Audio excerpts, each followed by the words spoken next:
নমস্কার বন্ধুরা, আজকে জানবো অফিসিয়াল পোর্টালের মাধ্যমে বিস্তারিত তথ্য। কোন কোন ডকুমেন্ট সমস্যার কারণে পেমেন্ট আটকে আছে জানবো। মেসেজ আসার পরেও অনেকের এখন পর্যন্ত অ্যাকাউন্টে টাকা ঢোকেনি, কেন ঢুকেনি বিস্তারিত তথ্য জানবো। কি কারণে আবেদনপত্র বাতিল করা হচ্ছে, অফলাইনে আবেদনের টাকা পেতে দেরি হবে না অনলাইনে আবেদন করেছে যারা তারা টাকা পেতে দেরি হবে। ভিডিও স্কিপ না করে ভালোভাবে জানবো। যুবসাথী প্রকল্পের টাকা দেওয়ার প্রক্রিয়া ভালোভাবে বুঝে নেব বন্ধুরা, ঠিক আছে। Bangla Yuvasathi payment update. বেশি কথা না বাড়িয়ে চলো ভিডিও প্রথম থেকে শেষ পর্যন্ত বিস্তারিত তথ্য জানি। আর যে এখন পর্যন্ত যারা চ্যানেলটিকে লাইক ও সাবস্ক্রাইব করেনি তারা অবশ্যই করে রাখুন লেটেস্ট সবার আগে নোটিফিকেশন পেতে। আর হ্যাঁ বন্ধুরা, কে কোন ডিস্ট্রিক্ট থেকে এই ভিডিও দেখছেন তারা অবশ্যই কমেন্ট বক্সে কমেন্ট করে জানাবেন। চলো, যুবসাথী স্ট্যাটাস। যুবসাথী প্রকল্পের টাকা কারা আগে পাচ্ছে, মেসেজ এসেও টাকা ঢোকেনি, দেখে নিন। আজকে জানবো যে কারা যুবসাথীর টাকা পাচ্ছে আর কারা পাবে না, এখানে বিস্তারিত তথ্য জানা আছে, আজকে আমরা জানবো। বাংলার যুবসাথী পেমেন্ট আপডেট। তোমার বাংলার যুবসাথী পেমেন্টের কিন্তু আপডেট মারা হয়েছে, সেই আপডেটটাও আজকে ভালো করে জানবো কত থেকে কত।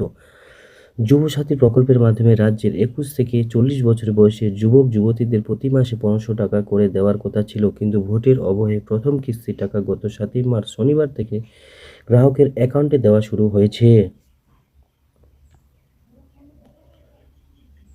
এক্ষেত্রে কাদের আগে টাকা দেওয়া হচ্ছে এবং কিভাবে এই টাকা দেওয়ার প্রক্রিয়া চলবে, এছাড়াও মেসেজ আসা সত্ত্বেও অনেকে অ্যাকাউন্টে এখন পর্যন্ত টাকা পাননি, পরবর্তী কবে টাকা দেওয়া হবে, এই সমস্ত কিছু বিষয় নিয়ে আলোচনা করব আজকের এই প্রতিবেদনে। তার আগে এই এক নজরে দেখে নেব Yuvasathi payment status check. Yuvasathi প্রকল্পের টাকা দেওয়ার প্রক্রিয়া।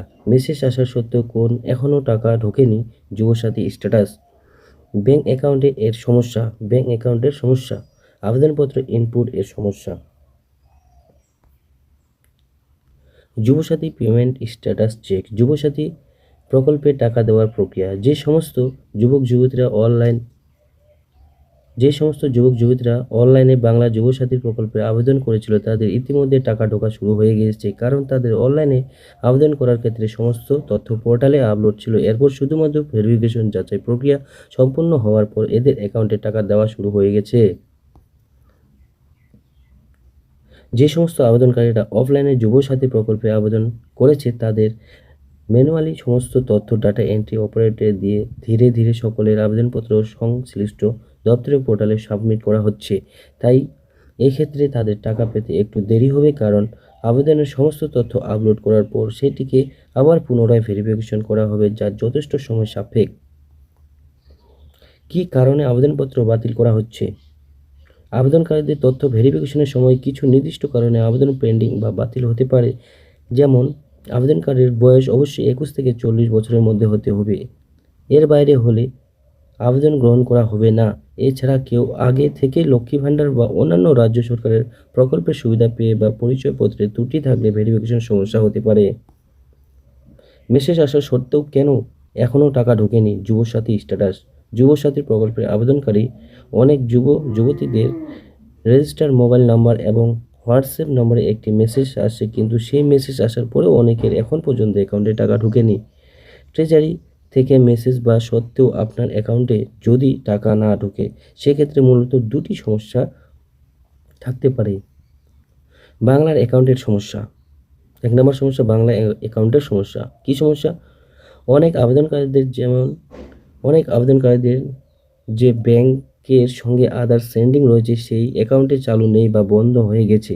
এছাড়াও অনেক দিন হয়ে যাওয়ার সত্ত্বেও যদি কেওয়াইসি জমা না করা হয় তাহলে ব্যাংক কর্তৃপক্ষ অ্যাকাউন্টটিকে ফ্রিজ করে দেয়। সেই কারণেই অ্যাকাউন্টে টাকা পেতে সমস্যা হয়।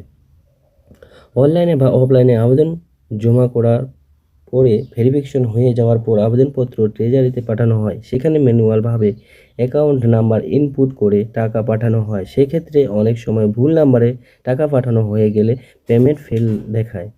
মেসেজ আসা সত্ত্বেও যদি তোমার অ্যাকাউন্টে টাকা না ক্রেডিট হয় তাহলে প্রথমে ব্যাংকে গিয়ে অ্যাকাউন্টটি ঠিক আছে কিনা সেটি চেক করে নেবে, এবং যদি কেওয়াইসি জমা না করে থাকে তাহলে অতি সত্ত্বর আগে কেওয়াইসি জমা করতে হবে।